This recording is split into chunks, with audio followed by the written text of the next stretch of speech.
हमारे साथ समाजवादी पार्टी के राष्ट्रीय सचिव अवलेश सिंह जी मौजूद है और इनसे भी जानने की कोशिश करेंगे कुछ पॉलिटिकल मुद्दे को लेकर।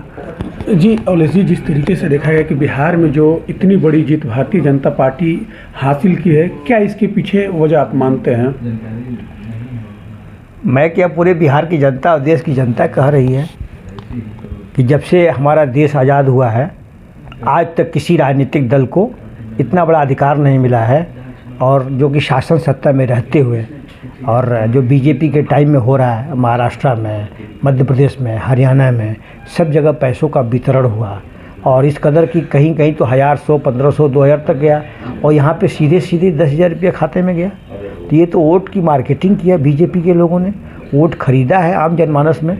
तो खैर उससे हम लोगों की प्रसन्नता है कि जो माताएं बहनें 1.5-2 करोड़ बची हुई हैं उनके खाते में भी पूरे हिंदुस्तान का पैसा बटोर करके और डाल दें।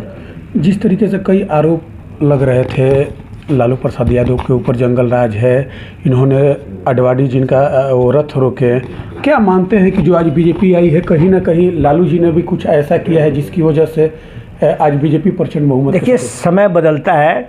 लालू जी की देन है कि अडवाणी जी के अगर रथ को नहीं रोके होते तो बीजेपी नहीं उठी होती।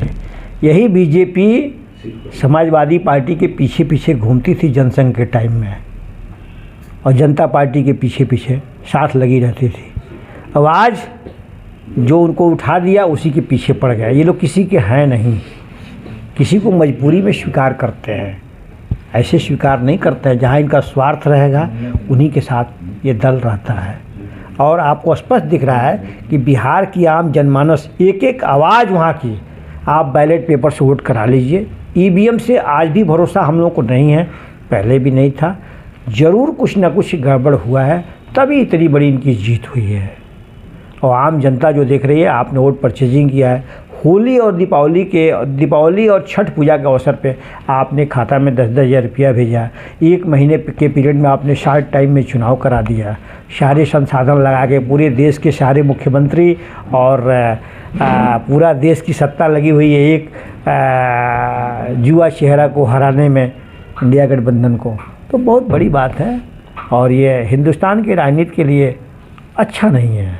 एक चीज़ कहा जाता है कि बिहार से ही यूपी में बदलाव होता है, लेकिन बिहार में भी इतना बड़े पैमाने पे जिस तरीके से प्रचंड बहुमत हासिल की बीजेपी, कैसे आप लोग यूपी में चुनाव जीत पाएंगे? जिस तरीके से कार्यकर्ताओं का देखा जा रहा है कि मनोबल कहीं ना कहीं आप लोगों का डाउन तो नहीं हुआ? पहले ये प्रचंड समाजवादी लोगों का मनोबल डाउन नहीं होता है कभी भी।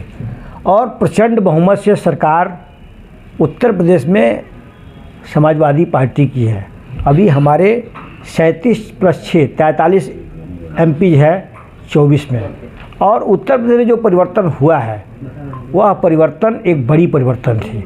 बिहार में तो वोट हुआ ही नहीं है।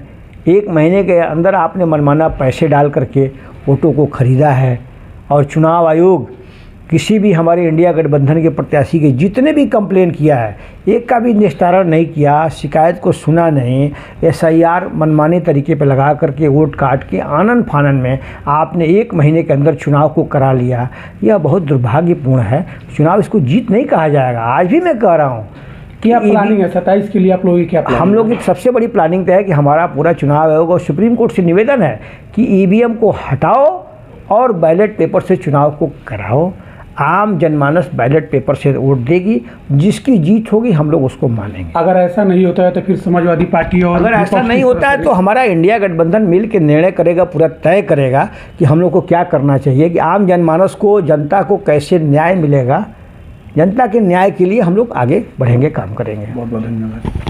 ये थे हमारे साथ समाजवादी पार्टी के अवलेश सिंह जी और इन्होंने बहुत बड़ा चुनाव आयोग पर और बीजेपी पर भी इन्होंने आरोप लगाया है और इनका कहना है कि जिस तरीके से वहाँ पे धांधली की गई उसकी वजह है इतनी बड़ी जीत मिली है। हालांकि ये यूपी में नहीं होगा और इन्होंने यूपी में बैलेट पेपर से चुनाव कराने की मांग किया है। अगर ऐसा नहीं होता है तो पूरी इंडिया गठबंधन मिलकर तय करेगा और उसके बाद अपना फैसला सुनाएगा। JK न्यूज़ के लिए बलिया से उपेंद्र गुप्ता की रिपोर्ट।